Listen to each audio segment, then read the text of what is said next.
Welcome to Germs Justice, a 3-part Facebook Live event presented by John Fain, where you get to ask legal and ethics experts your questions about the pandemic and its impacts. Brought to you by the University of Melbourne Law School, Big Ideas on ABCRN and ABC Radio Melbourne. Hello from John Fain. Joining me in the studio, but at an appropriate social distance, are 3 experts from the University of Melbourne Law School, looking today in the first of our 3-part series at privacy aspects, as well as other complications, legal complications that arise from the very quick and deliberate response and concerted response to a public health pandemic. It's taken us decades to develop rules, frameworks and guidelines to deal with such delicate issues as privacy and digital authoritarianism. It's taken us but days to throw those rules, protocols and regulations out the window because of the need to ensure public health. So what happens with the tension that inevitably thus comes? I have 3 University of Melbourne Law School experts with me in the studio. I'll introduce them to you in just a second, but because of the brilliant adaptation of the technologies that we now have access to, you can ask them questions too. You can go straight to the comments section of Facebook Live and pose your question on these issues to my 3 studio guests. Professor Jeannie Patterson is from the Centre for Artificial Intelligence and Digital Ethics and is a professor at the Law School at the University of Melbourne. Jason Bosland is a privacy and media openness expert and is an associate professor there as well. And our 3rd professor is Alison Duxbury. She's a specialist in international law and most of her research is to do with military justice, but today she's having a look at the impact of international human rights protocols on some of the changes that we're experiencing here in Australia at such rapid pace. You get to ask your questions and we'll weave them into the conversation. Jeannie, if we can start by borrowing your expertise, please. We're told that as gradually around Australia, restaurants and cafes, sporting events, gatherings will all be opening up as we come back into a more comfortable milieu. We're told that we'll be required as a trade-off to surrender some of our privacy. For instance, if I want to order a latte and a muffin, I'm going to have to write down my name, my phone number, and assure the cafe or restaurant that I've got the app on my phone. How can that be? And what are the risks inherent in those sorts of processes? Well, John, it's an interesting new normal that we're moving into, I think. Certainly the Victorian government has suggested that we should be leaving phone numbers, that cafes should be responsible for connecting names and phone numbers, and may ask if we have the app. It's important to note, however, that new legislation passed by the Commonwealth provides that it's actually against the law to require someone to download the app. So let's put this into a real context. I go in, the cafe says, fine, we'll serve you, have you got the app? And I say, no, I don't like the app. It's an intrusion into my privacy. And they immediately go ding, ding, ding, ding, ding. The next thing they hand me a clipboard and say, well, we have to know your name and phone number for tracing in case there's a problem. What if I say no? Can they refuse me service? Well, I think the point is that the cafe has been put in an invidious situation. Most cafes are small businesses and they're not subject to the Privacy Act or the protections therein. And all of a sudden they're asked to be the gatekeepers of public health. What are they supposed to do as well? Customers may not like recording that information, but equally the cafe doesn't have mechanisms necessarily in place to keep that information safe and secure. So I'm not going to put my personal mobile number on a sheet, on a clipboard, which everyone else gets to see. And likewise, I mean, I can sit there and say, oh, who else's name and number is here, and might I just take a note of these? And what happens to the clipboard? What happens to my data? Does it go into someone's collection? Does it go off and get distributed to the world at large? Well, we just don't know because these questions haven't been answered for us yet. We're all in the same position. We're waiting to see it be worked out.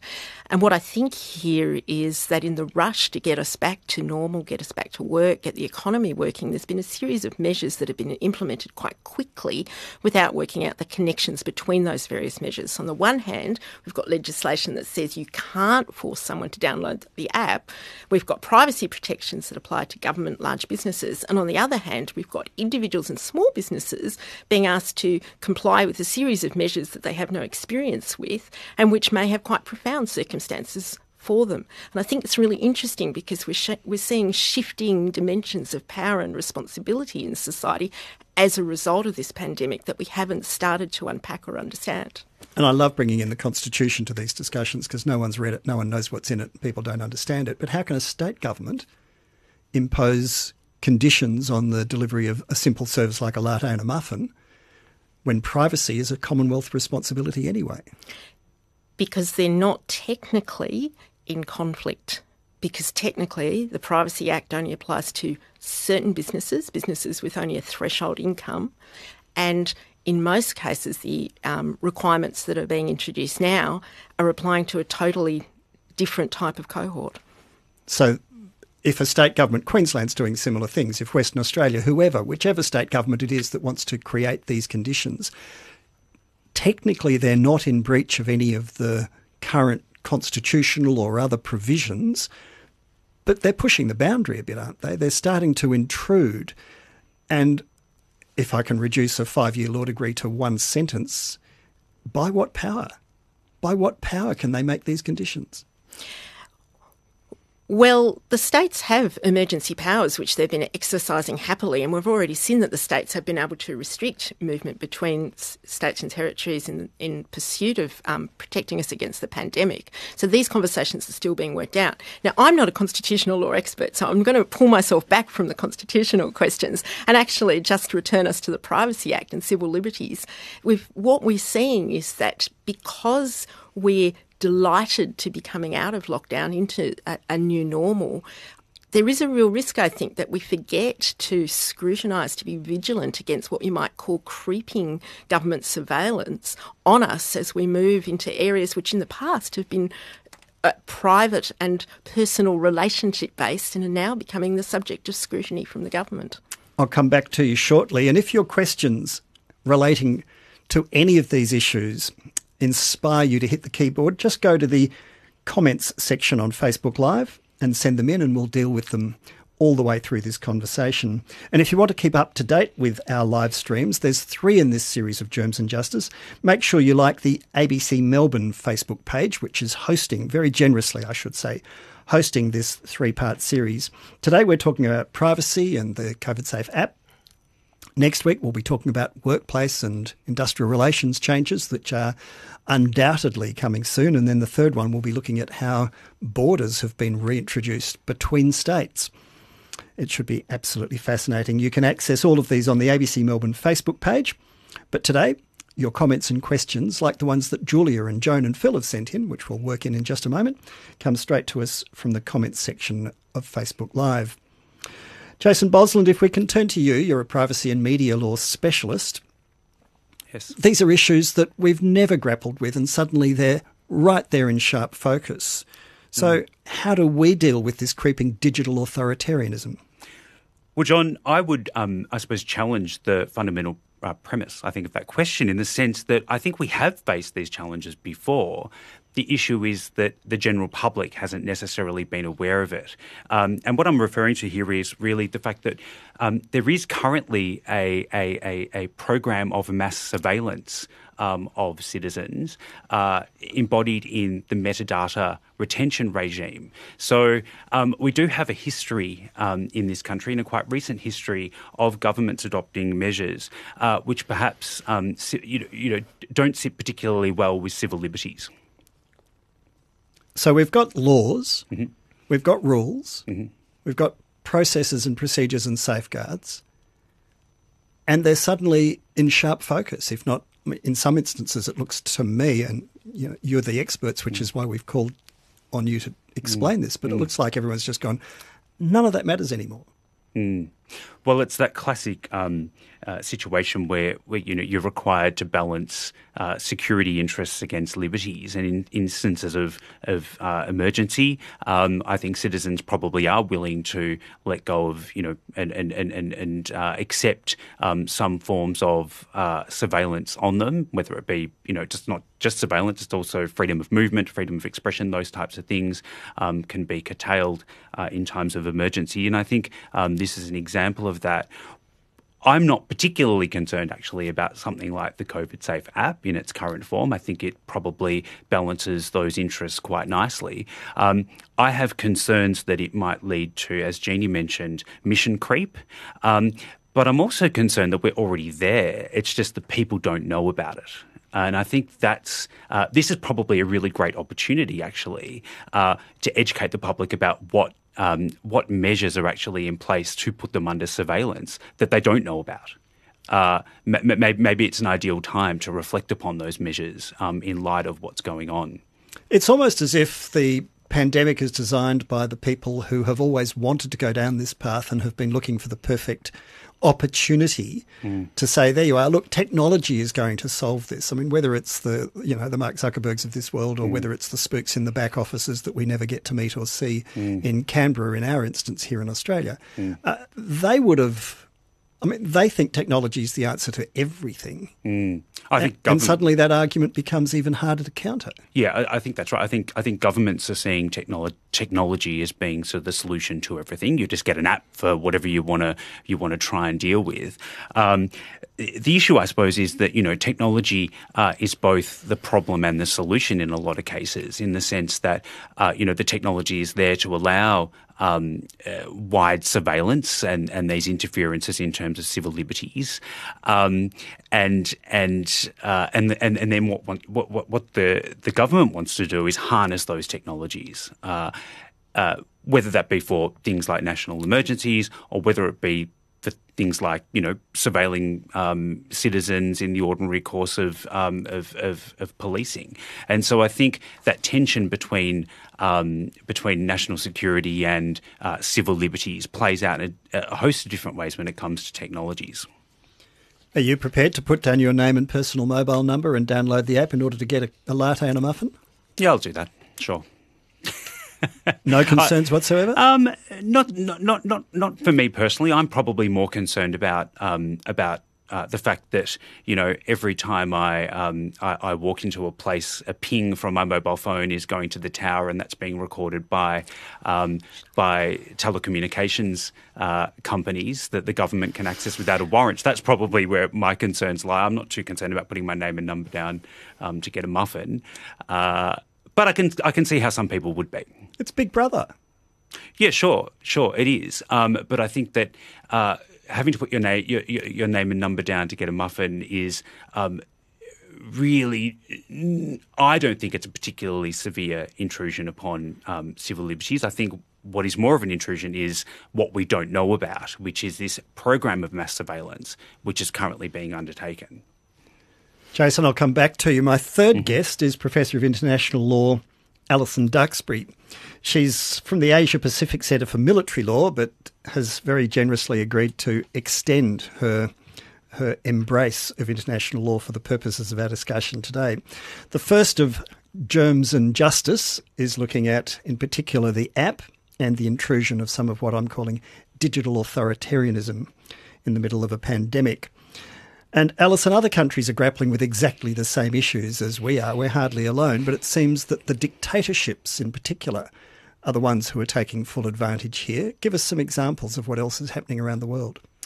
So thanks very much, John. So as is the case in Australia, many states in the world have imposed border restrictions, quarantine, social distancing, and have also put in place apps in order to trace those the contacts of those who have had COVID-19. Now, in Australia's case, in relation to the app, it is a voluntary app, as Jeannie has already pointed out. In other countries, it's becoming more of a compulsion because it is a requirement, for example, for employees in the public service, or it could be a requirement for using public transport. So there are countries in the world who are taking a different approach. Nevertheless, all countries who are parties to the relevant human rights treaties are bound by the applicable standards, and they include things such as freedom of movement, freedom of assembly, freedom of association, and also, crucially in this respect, the right to privacy. And they're all being compromised. One by one and with barely a murmur. Yeah, so on one hand, these rights are all implicated in the types of measures that have been taken place, but it is also the case that there is a recognition in human rights law, and in particular in relation to these rights, that they may be subject to limitations in times of emergency. And so, for example, a public health crisis such as this would be a basis for a state to limit its freedom of movement, for example, or other human rights obligations. However, if it does this, it has to do so to a very limited extent. And what I mean by that is the measure has to be necessary, and it also has to be proportional to the objective to be achieved. That is, the objective of ensuring public health. And so, for example, wide-ranging restrictions on something like freedom of expression, for example, to silence dissent or to prevent criticism of a government's actions, may not necessarily fulfil those criteria and so would be outside the boundaries of what human rights law requires. These are very rubbery concepts. Reasonableness, acceptable, striking balance, that's incredibly subjective. Everyone will see it differently. No, that is true. But there are, of course, cases that have considered these matters, that have considered, well, what is actually necessary and what is actually a reasonable limit on what a state can do. The other thing to remember about human rights law is it also imposes positive obligations on the state.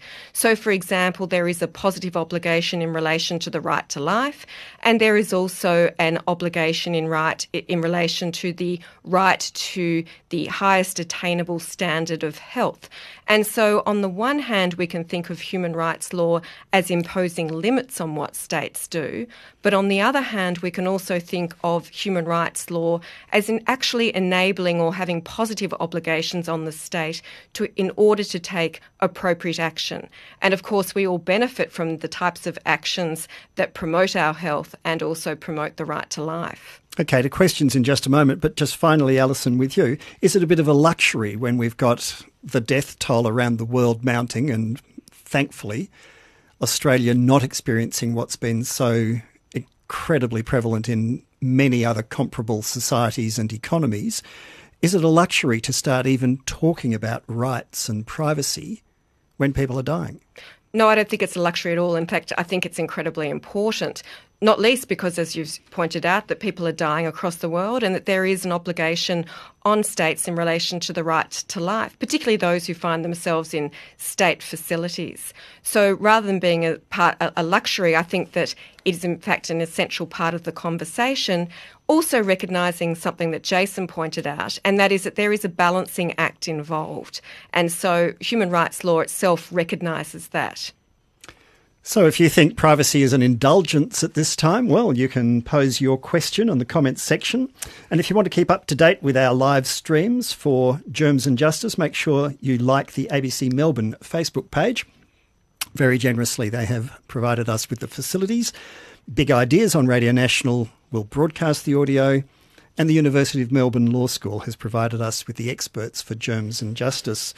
Let's get back to your questions in a moment, but just quickly whipping through between Jeannie, Jason and Alison. Jeannie, is it an indulgence or a luxury to talk about rights and privacy at a time of a national pandemic?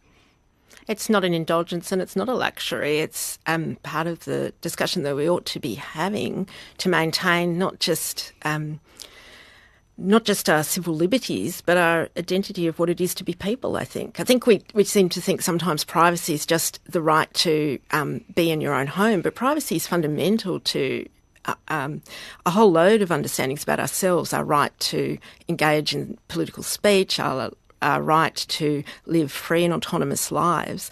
And so, yes, we need to consider the public health outcomes, but we also need to recognise that discussions about privacy are not just discussions about an add-on, they're discussions about what it is to be people and what it is to have meaningful interactions with other people. And the conversation about surveillance is not just about some sort of paranoid view about Big Brother. Again, it's about the role of government and the role of technology in our lives and what we want to be and how we want to live as humans, how we want to relate to each other, how we want to relate to our workplaces, how we want to relate to civic engagement.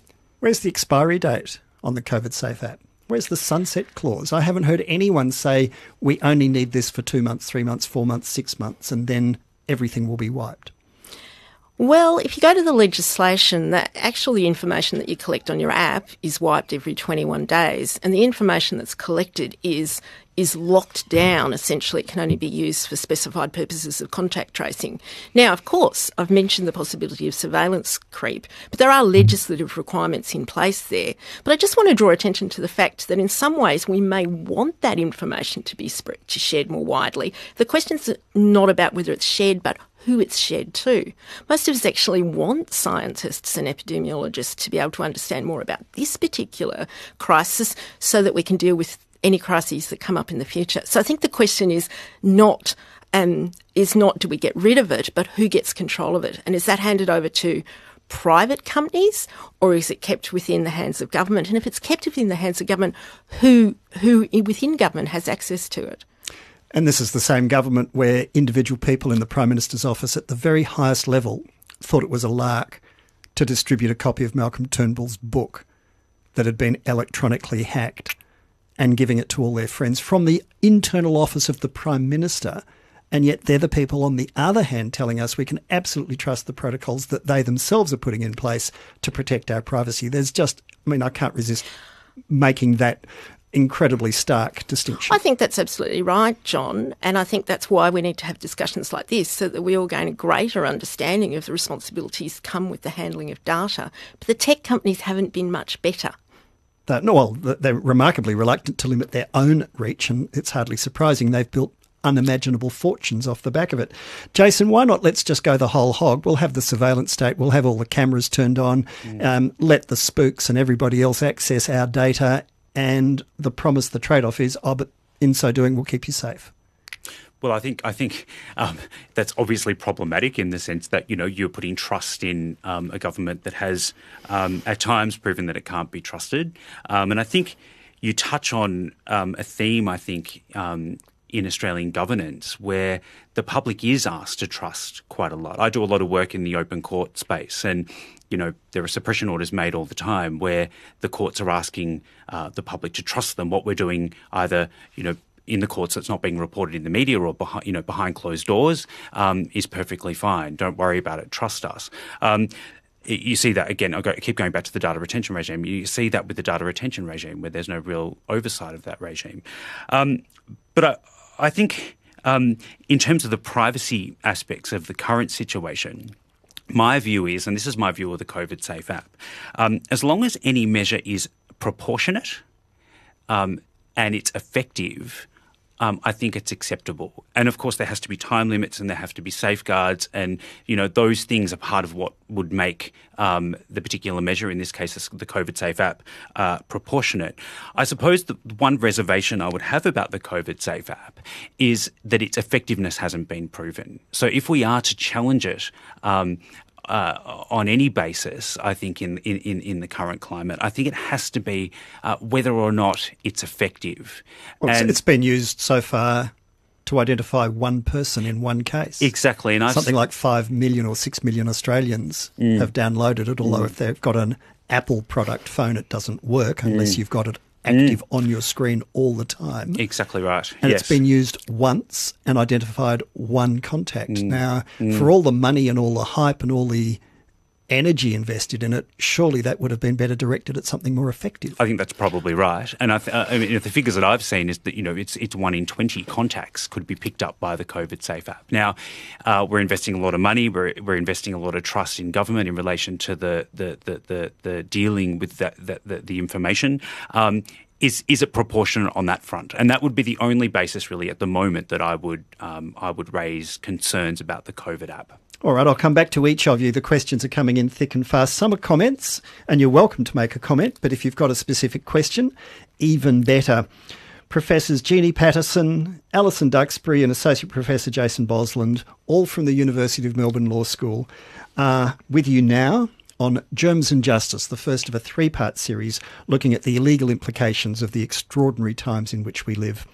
I'm John Fain, and your comments coming through quick and fast. Anne says, you give a phone number when you book at a restaurant. First reports suggest they might want an address too in some parts of Australia.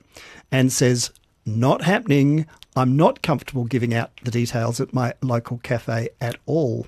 And several people simply say, like Julia, I don't trust the government. When are they going to release the source code? What makes it work? When's it going to be looked at by an independent body? Apparently, they said it would happen in May. Privacy protections were to be formulated. It hasn't happened. Thanks for discussing the issue, and I will not be downloading the app. Alison, we've seen levels of trust vary all around the world on not just this but other issues as well. Trust is a very malleable concept and commodity. Do you think this increases or decreases people's trust in government? So I think that it has a dual effect, John. That is, on the one hand, when people see that measures are working, when they see, for example, that restrictions on freedom of movement mean that there is a limit in the spread of the virus, then clearly they are trusting government in taking up those measures. On the other hand, the types of comments that you've just read out also suggest that there are limits to the extent to which citizens, including in Australia, are going to trust government in order, and particularly with with their data. Also, as Jeannie's pointed out, in private companies having their data as well. So I think trust is obviously essential, and it's essential for the effectiveness of these measures as well. Jeannie, you understand this stuff far better than the rest of us. How realistically can government say, don't worry, we will make sure there's no leakage and no hacking of any of the information that's compiled? Well, they can't. And information that's collected electronically is always at greater or less risk of external attack. But moreover, even anonymised data can often be re-identified. So, yeah, there is a risk there. There's a real risk there. And as Jason has pointed out, what we're asking is that risk is balanced by a public health the benefit to public health outcomes. And I think the fact that people are willing to share data in order to have good outcomes is to be commended. But to reiterate Jason's point, we then need to go back and evaluate how useful this app is in promoting public health outcomes. I take the point that we need a lot of people to download it for it to be useful. But even if we get that, if we get lots of people downloading it and the contact tracing's working, we still need to go back and evaluate and say, what is the gain that we're getting here? What do epidemiologists think about the information that's collected from the app? We don't just introduce it and then forget about it. And I think that's a very important point that both Alison and Jason are making, that we want to utilise technology to make our lives better, to promote public health outcomes, but we can't just introduce them and then let them go. We have to introduce them, we have to put governance mechanisms around them, and then we have to go back regularly and evaluate. We'll be one of the last countries in the world that doesn't go down this path. You have a look, the dictators and despots around the world are not missing this opportunity to tighten their grip through technology on their own population. You look, in Hungary, Viktor Orban has virtually turned himself into a dictator. Needless to say, all around the world. In fact, it's the countries that have the most repressive regimes that are having the worst experience of pandemics. It's really interesting. The most free countries, like Australia and New Zealand, we're very high on the Freedom Index. We've got very low incidence of COVID-19. If you have a look at countries that have removed democratic checks and balances, they've got the worst experience. I think there's a really important piece of information there. The more you force people to adopt technologies, the harder they may work to evade those technologies or protective measures.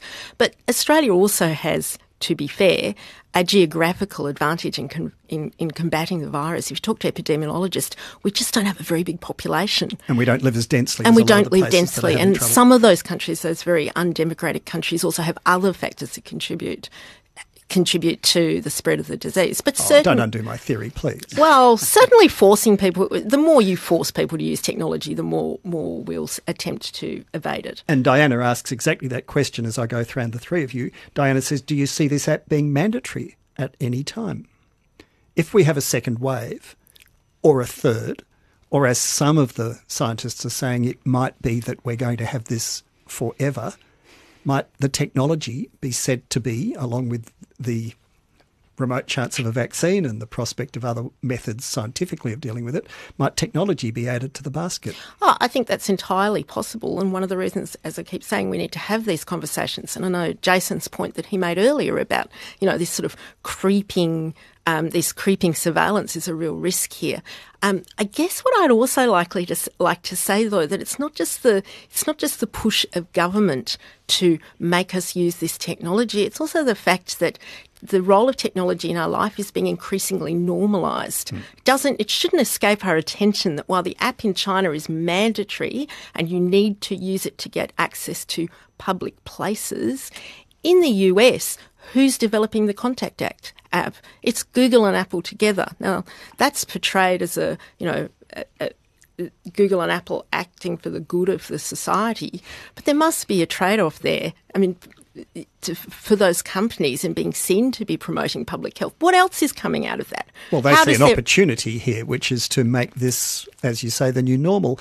And governance by technology, not by dictator. Yep. I'm not sure one is better than the other, that's all. Which one's more accountable? Neither of them. Correct. So we need to get this back. Jason, let's turn to your expertise. If it is mandatory, at some point, Manolo asks, well, who is liable if something goes wrong? What if, for instance, there's a data leak and people then have lost their privacy? Who's responsible for it? Who's held accountable and how? Well, I'm not sure by making it mandatory the liability for any sort of leaking of data would necessarily change, to be honest. But it becomes a much more attractive target for hackers, and we've seen how successful they are in getting into every imaginable database, including the security services, the banks, NASA, you name it, they've got into it. That is true. So if you do make it mandatory or compulsory, then of course the amount of data that's being collected is much greater, and as you say, it may make it more attractive for hackers and to try and take advantage of. But in terms of the leaking of the data and liability for that, I don't think that changes. I suppose the concern is that whether if you do have an app which is made mandatory but its effectiveness hasn't been proven, I don't see how you can say that that's a proportionate interference in the privacy rights of citizens. I would say that would have to be problematic from a privacy perspective. Now, we don't have a right to privacy in our constitution, so that would be very difficult to mount any sort of constitutional challenge based on privacy grounds to this type of measure. But certainly from a civil liberties perspective and from a human rights norms perspective, actually, it would be very problematic. In fact, Alison, we don't have rights to almost anything by law other than the things that Parliament give us. We don't have a Bill of Rights in this country, one of the very few democracies not to have one. Yes, that's certainly true, John, that we don't have a charter or a Bill of Rights in Australia. This issue has been debated on a number of different occasions, but we have come to the conclusion, some people have come to the conclusion, I should say, that we do not need a charter or a Bill of Rights. We do have a charter, for example, in Victoria that is similar but not the same as a Bill of Rights. And it's been considered in several other states who are looking at adopting similar measures. No, certainly. And so there is now one in Queensland, and of course there is also one in the ACT as well. At the Commonwealth level, what we do have is a parliamentary committee on human rights, which has the ability to scrutinise legislation, including these pieces of legislation that we're talking about now, and to determine whether or not they do impinge on rights, and if so, how. So although we don't have a Charter of Rights, there is a process in relation to the implementation of Australia's human rights obligations at the international level in Australia, but it is not the same as having enforceable rights, including, as Jason's pointed out, the right to privacy. So I should just say that Australia does have international obligations. We have obligations under the International Covenant on Civil and Political Rights, which includes many of the rights that we're talking about now, and that Australia has not derogated from those obligations. And what I mean by that is that Australia has not opted out of its international human rights commitments in relation to the COVIDSafe app or any of the other measures that have been taken.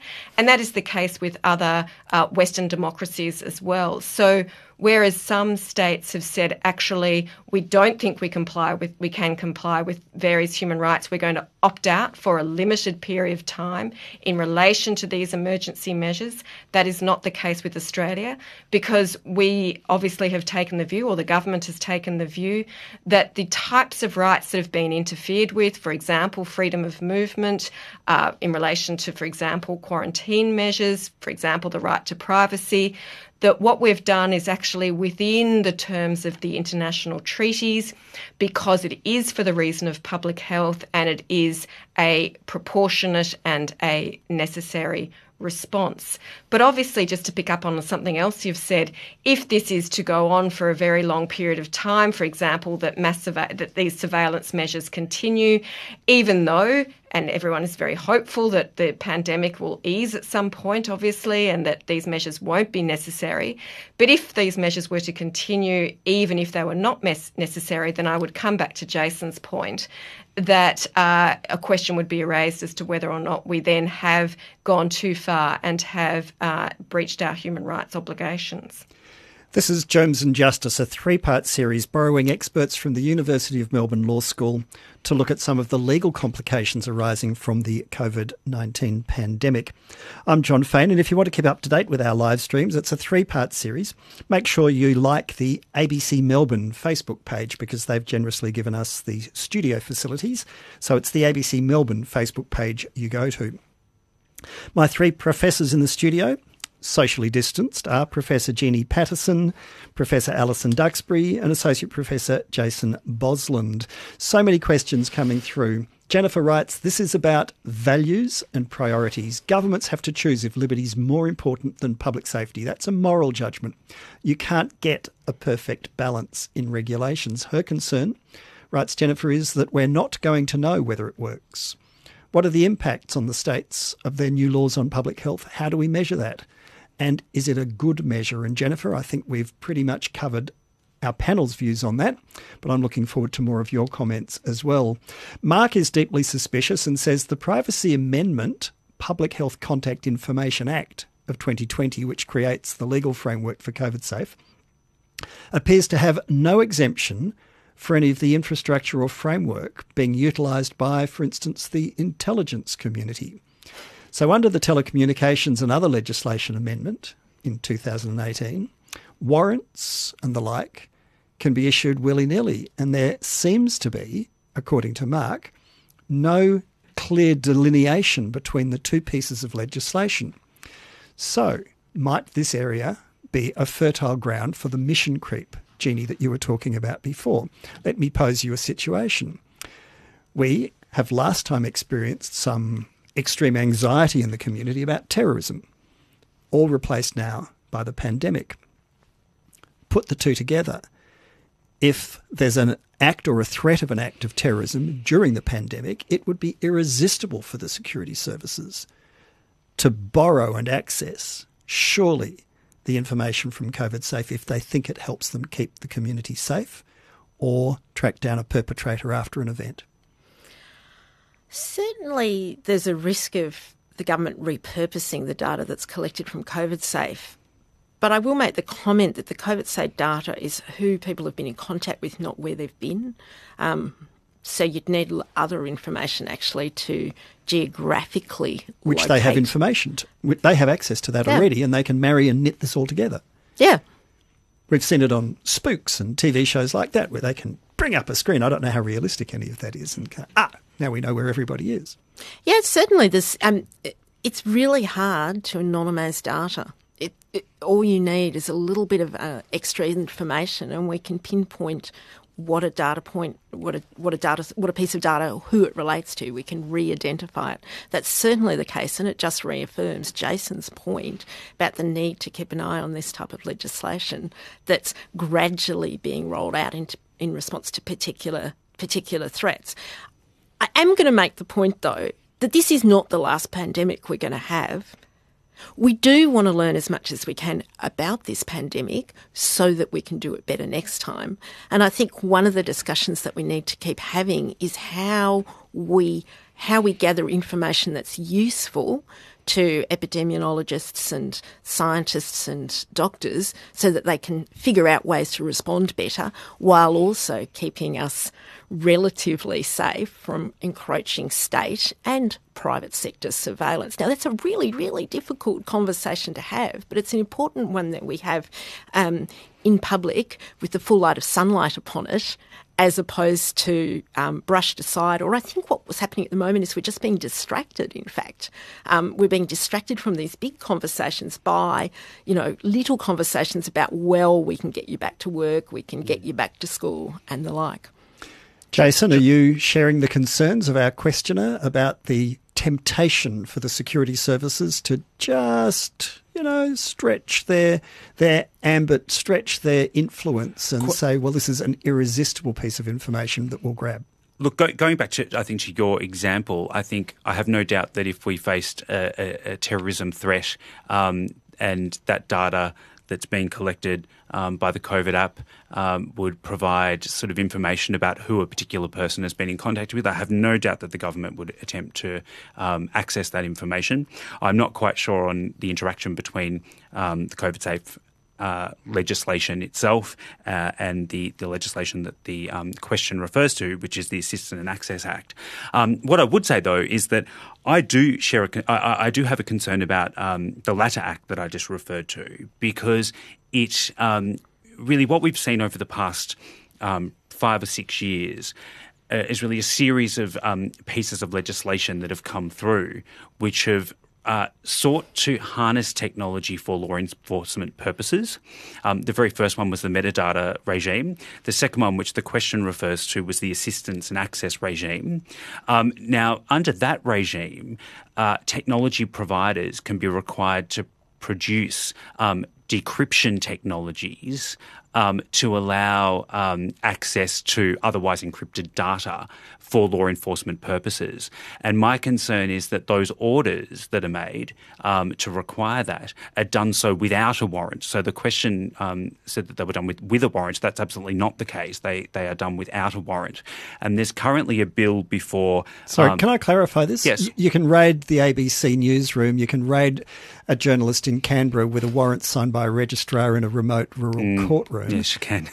But you don't even need a warrant to download rooms full of data. No, so what I'm saying is that the Attorney General can issue a notice requiring technology companies to produce decryption technologies which will allow law enforcement agencies access to, for example, mobile phones that are otherwise protected by encryption. And that order, that notice, can be issued without a warrant. And it's not by the Attorney General. By the Attorney General, and it is not subject to judicial review. And is it done in secret? The technology company would know about it, obviously, because they have to comply with it. Yeah, no. So it would undo the benefit that's and the right. purpose of it. So there is no transparency around the number of these notices being, if any, have been granted. We just don't know. So that could all be happening without us being in Absolutely any way aware right. of it. Absolutely. And the Parliamentary Joint Committee on Intelligence and Security is currently reviewing this Act along with the metadata regime as well.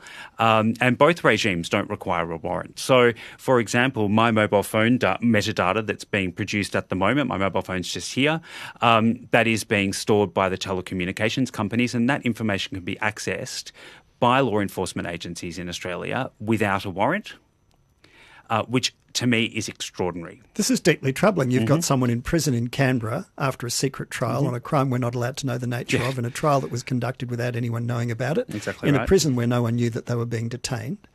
I mean, this is not the Australia... I mean, and that's how many years ago, 25 years ago, we were out in the streets over the Australia card and we resoundingly said, we don't want to be that sort of a country where you have to carry identification and be stopped on the street to produce it.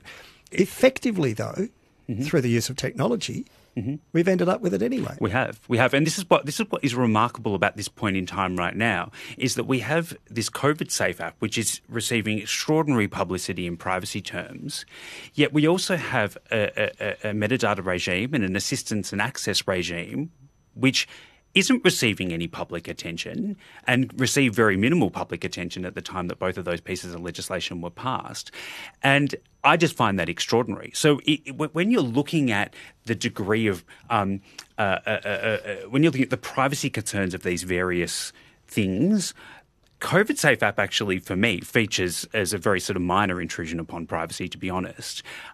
When you know about the extent to which your data can lawfully be accessed, it is quite frightening.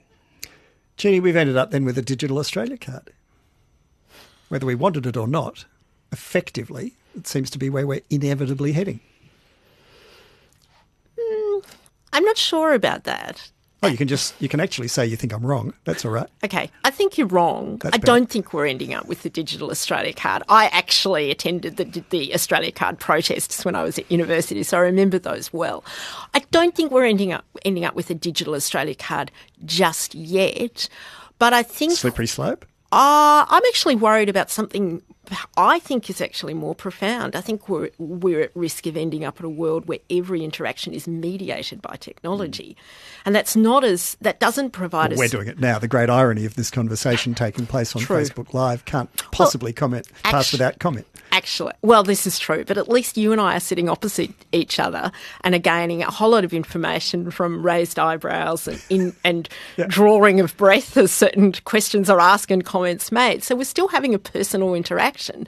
But the thing about the Australian card is we could focus on it. We could focus on it as a site of oppression. But what we're seeing now is diffused, I think, exercises of power, which means that there's lots of different sites where autonomy, control, privacy are being taken out of our hands, and increasingly we're being contained within a world that's constantly mediated by a screen. We've got a screentocracy. And to me, there's a real danger there. And the danger is that it's not a purely public sector or private sector divide. We're almost seeing the conjunction of the two.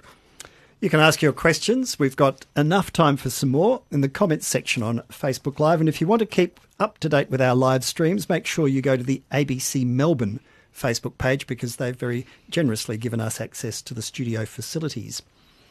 I'm John Fain, and with me in the studio, three professors from the University of Melbourne Law School. Jeannie Patterson, who's an expert in consumer rights, privacy and digital technology. Jason Bosland, a media lawyer specialising in privacy. And Alison Duxbury, an international law specialist as well.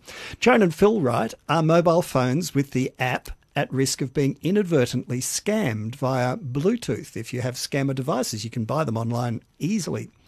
If it's Bluetooth activated, your mobile becomes visible to other devices. And we've seen that with some people doing, sort of inappropriate things on public transport, for instance, by sending pictures of themselves doing obscene things to everybody in the carriage and the train they're on. I think there was a couple of notorious cases that were prosecuted through the courts. So what precautions, if any, are being built into this? This is not something I turned my mind to before we came into the studio. I don't know, Jason, is this right up your alley as a privacy specialist? Well, as a technology issue, it's probably not. But what I will say is that just reading sort of media reports last night, the source code has actually been made publicly available for the COVIDSafe app. Unfortunately, the metadata that sits behind it and also the edits that are made to the COVIDSafe app program, those things haven't been made publicly available. And that has annoyed coders who have been looking at it and trying to work out what its vulnerabilities might be. So just to explain that means that the formula is available, but the assumptions that they're based on are not available. That's right. So, and also the edits that have been made to potentially fix problems with the code as well, which I think is very important. I mean, I'm not a coder, so I don't technically know why those things are important. My understanding is that it enables, when you're reviewing code, to work out what potential vulnerabilities have been remedied, I suppose.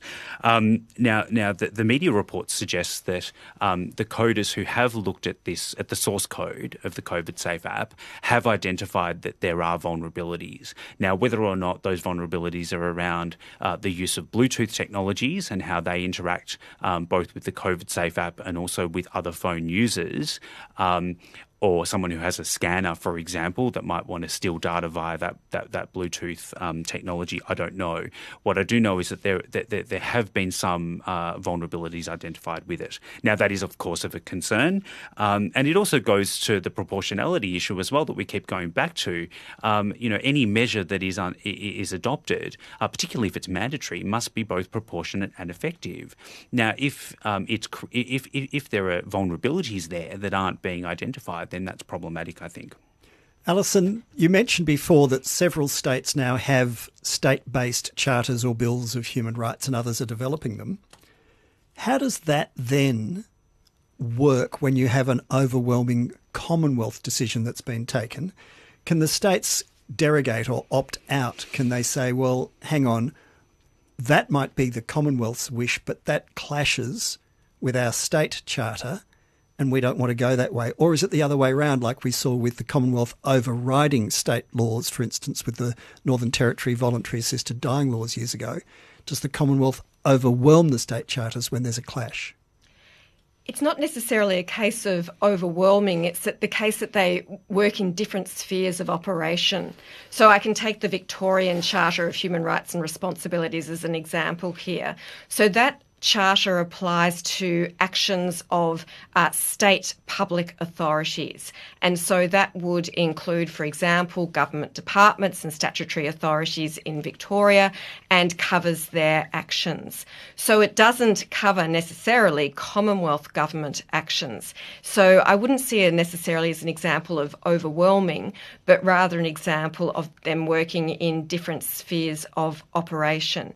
Now, having said that, of course, just giving another example, and you mentioned that it's been used, we know the COVIDSafe app has been used at least once in Victoria in relation to downloading data in order to find the contacts of someone who had COVID-19, and that would be done by a Victorian authority, and so they are subject to the Privacy Amendment Act that one of your questioners asked about or mentioned, but they could also equally fall within the ambit of the Victorian Charter potentially, because they are a Victorian authority.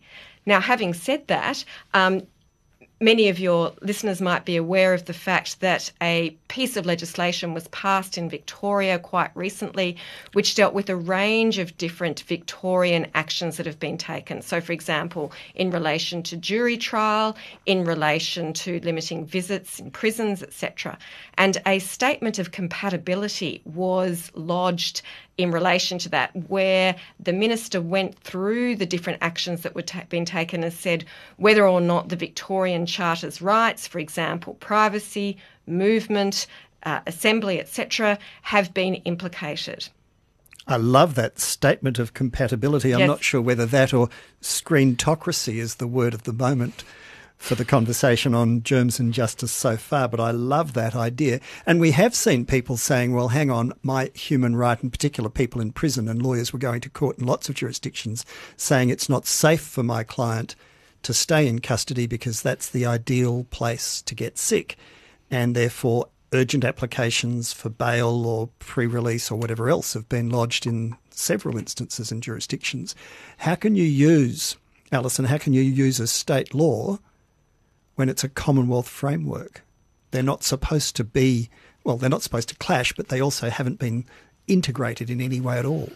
Yeah, so there is a Commonwealth framework in the sense that the Commonwealth as a whole, through the National Cabinet, has been looking at measures that have been taken across the entire country.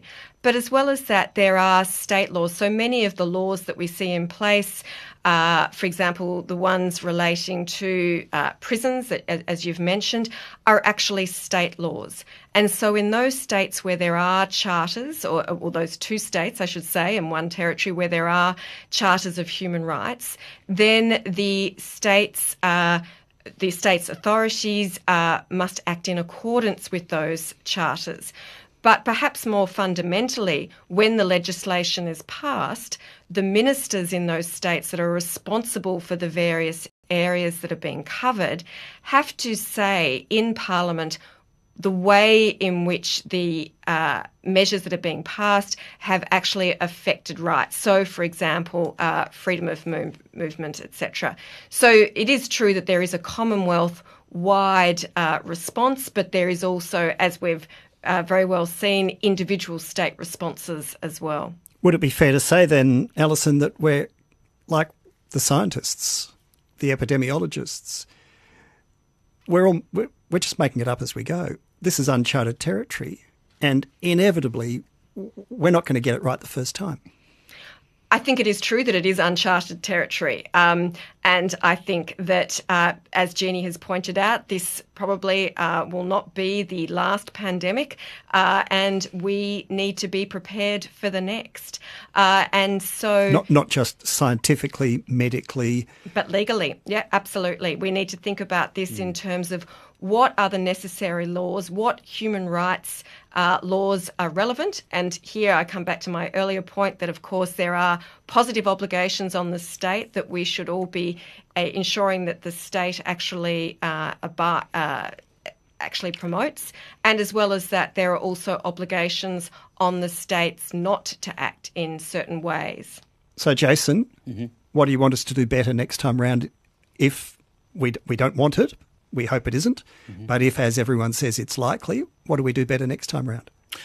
Well, it's a difficult question. I think that's the only type we ask here. Yeah. Look, I think in Australia we've handled it pretty well, to be honest. I think the combination of measures that have been adopted to flatten the curve, if you like, have been quite extraordinary. In terms of the privacy aspects, I think, as I've said, I worry about the effectiveness of requiring, or not requiring at the moment, but potentially requiring in the future. But at the moment, encouraging members of the public to adopt a technology that may not necessarily be effective. And also the issue of trust, I suppose. And, I'll go back to some of the examples that I've talked about earlier. We already... put a lot of trust in the government. There's legislation that I suppose gives governments enormous powers and the capacity to interfere with our civil liberties. So I would say around the privacy issue, I think it's the trust aspect that I think possibly we could think about, at least for the future. Jeannie, if we were starting all over again, what would you do differently? I'd bring to the foreground the equity issues. I think that another thing that the pandemic has exposed is the lack of equity within Australian society in access to technology, in access to health, and indeed in access to safe spaces to exercise the right of privacy in. So I think that the equity issues should be first and foremost as we move forward. Because there's been an assumption that everyone's got access to all these tricks and all these gadgets. In fact, that's far from the truth. Absolutely. And there's been an assumption that everybody can work and learn from home, when, again, that's far from the truth. And I think those are really important questions to ask. How do you overcome that, though? It's not like, you can't issue everyone with a smartphone in the latest model and teach them how to use it. Well, you actually can. You can make a decision that access to technology is just as much a right as access to water and power, because we need these technologies to be able to function in society. And this pandemic has really made it obvious how connected we are to technologies in order to engage in society. And some people don't have that technology. Digital poverty is still a real issue. But some people are very old, or they're impaired or disabled, or just not prepared to learn new things. A lot of people don't want to learn new things. They're very content with their That's life. right. And they let all of this stuff wash over them. Yeah, but people should have a choice about the degree to which they want to engage. There's some people who choose not to engage, and I note here that many people who run tech companies don't let their children have technology. But some people don't have that choice. And if we're going to roll out technology as the answer to distance learning and pandemic tracing, we need to make sure that everybody has the choice about whether they want to participate in those advantages that are being brought by the technology for contact engagement and education and so on. Don't hold your breath waiting for that, will you? Oh, I'll keep on yelling, actually. Well, you're in a very good position to do so, but that doesn't seem to be high on anybody's list of things to do. I agree, and it should be. Thank you very much to each of you. Our three experts for the first of the three-part series, Germs and Justice, brought to you by the University of Melbourne Law School, Big Ideas on Radio National, and ABC Melbourne, who have lent us their studio so that we could access the Facebook Live technology. Our three guests have been, you've just heard, Professor Jeannie Patterson. She's from the Centre for Artificial Intelligence and Digital Ethics and a professor at the Law School at the University of Melbourne, as is Alison Duxbury, an international lawyer and specialist in military law at the Asia Pacific Centre for Military Law. And our third guest, Associate Professor Jason Bosland, a specialist in media and privacy law at the university. Our next discussion in Germs and Justice will be about industrial relations, workplace laws and the changing landscape there. And our third in the series will look at borders. How is it that the Constitution has been put aside and we've reintroduced individual borders? I'm looking forward to you joining us. I'm John Fain. I hope you've enjoyed Germs and Justice today.